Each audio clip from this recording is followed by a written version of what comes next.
Welcome back to the channel. I'm truly grateful that you're here. If it's your first time visiting, this space is dedicated to exploring life's most profound truths that echo across time, cultures, and beliefs. Today's question strikes at the heart of our very existence. When we die, what do we really take with us?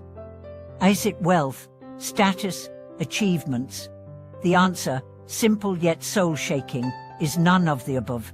And yet, there is one thing, just one, that does follow us beyond the grave. You may have heard people say, you can't take anything with you when you die. And on a material level, that's entirely true.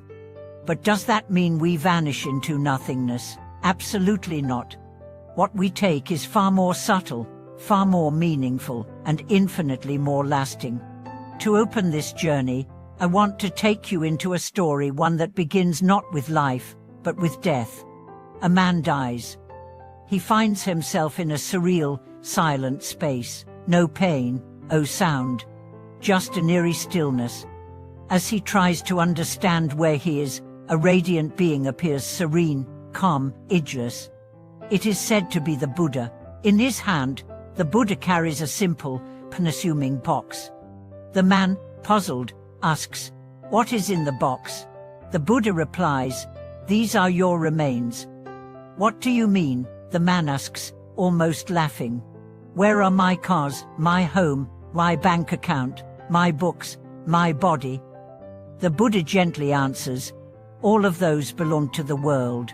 The only thing in this box is what truly belonged to you, your intentions, your memories of love, your unresolved anger, your regrets, your kindness, your fears, your courage." Suddenly, the man feels naked. His empires, his degrees, his accolades gone.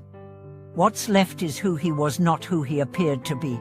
That's when the realization dawns. Death strips away everything that isn't real, and what remains is the echo of your life's consciousness.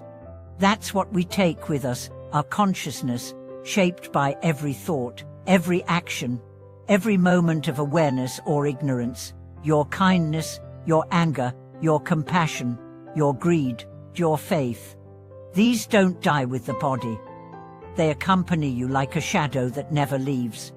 In many spiritual traditions, this truth is emphasized over and over again. In Buddhism, it's called karma. In Christianity, it's your soul's record. In Hinduism, the imprint of your life. Whatever language you choose, the essence remains the same. You take your energy, your essence, your inner truth. Think about this deeply. You could own 1,000 properties, but none will follow you beyond death. You could hold a prestigious title, but it won't open the gates of peace or freedom in the afterlife. You could be adored on social media, but likes don't translate into spiritual currency. And yet, a single moment of genuine compassion, a meal shared with the hungry, a tear wiped from another's face, a whispered prayer at midnight, these become your eternal wealth. Let me share a true story. A wealthy businessman in Hong Kong passed away suddenly from a heart attack. At his funeral, people spoke of his generosity, his sharp mind, and his elegant lifestyle. But it was his housekeeper, an elderly woman, who shared the most touching memory. She said, every night, after he returned from work, no matter how tired he was, he would sit beside his mother and hold her hand while she fell asleep. He never missed a night. That was what he took with him.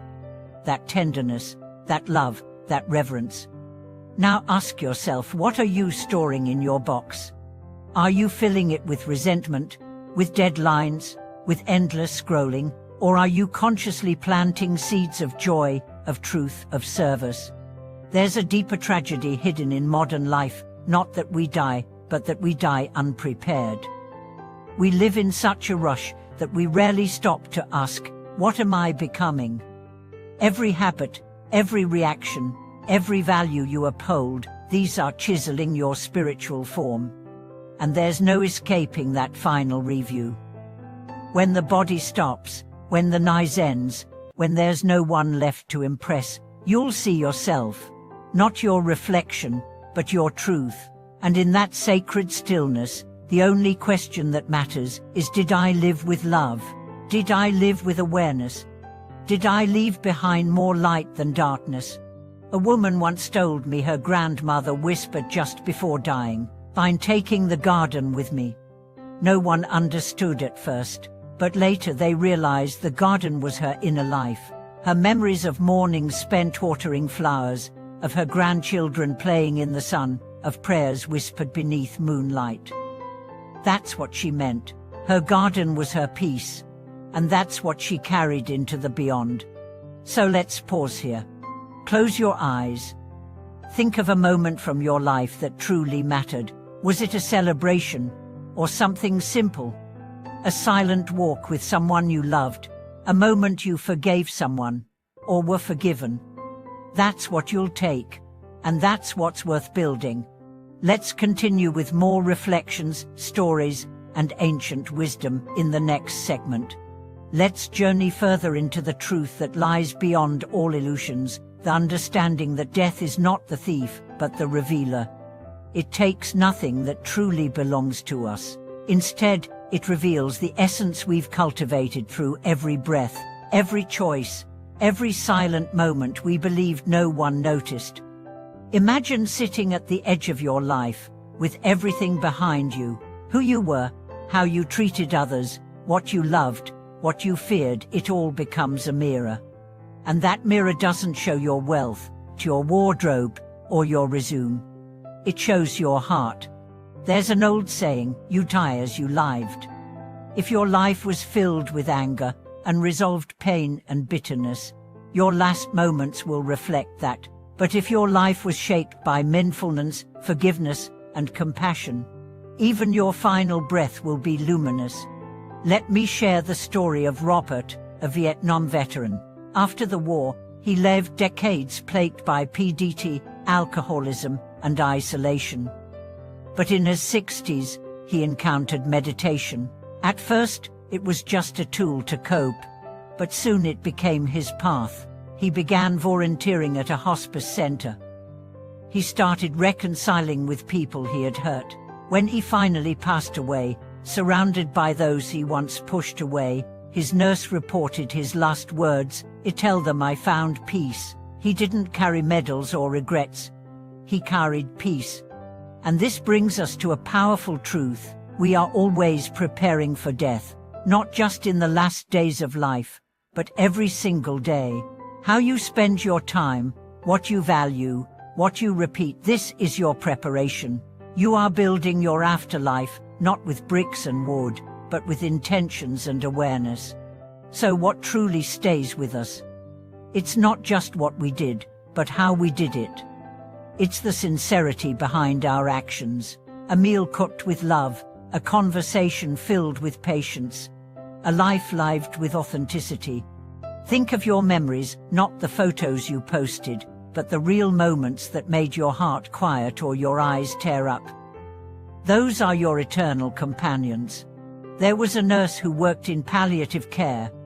She wrote that people near death often don't talk about their accomplishments. They talk about love, about missed opportunities to be kind, about the one apology they never gave, or the forgiveness they withheld too long. They don't regret not working more. They regret not living more. And living, in the truest sense, means becoming aware of what matters. It means recognizing that we are not just flesh and bone, but consciousness and choice. It means treating this life not as a rehearsal, but as a sacred offering. I want you to imagine for a moment, what if tonight was your last night? Would you be ready? Not in fear, but in peace. What would you want to say? What would you wish you had done differently? What would you be proud of? Let that question not haunt you, but awaken you, because there is still time. The greatest illusion is that we think we have plenty of it, but time is a river. It doesn't wait. And yet, every second is also a doorway. In this very moment, you can choose to shift from unconsciousness to awareness, from routine to presence, from self-centeredness to compassion. Every act of kindness becomes a jewel in your eternal crown. Every selfless choice, a light on your path. Every meditation, every prayer, every moment of presence, it all becomes your legacy, your real inheritance. There was once a king who, nearing death, asked his advisors to gather all his wealth into one room. As he sat among gold, diamonds, and artifacts, he wept not for joy, but for sorrow. "I spent my life collecting what I cannot take," he said, "and I neglected the one treasure I could have carried with me, wisdom." This story is not just for kings, it's for all of us. Our culture worship is accumulation, but spiritual truth invites subtraction, not to lose, but to uncover, to peel away the false and reveal the real. So ask yourself, what are you clinging to? What are you afraid to let go of? What stories do you keep repeating that no longer serve you? Because death will not ask how much you had. It will ask how much you gave, not what you controlled, but what you released. Not how many followed you, but how many you lifted. One final story before we close today. In a remote monastery in Nepal, a young monk asked his teacher, "Master, what should I focus on most?" The master replied, "Every night, imagine you will not wake up, and every morning, imagine you are being born for the first time. If you live this way, you will never waste a moment. You will walk in grace. And so can you. Live now with the consciousness you want to carry later.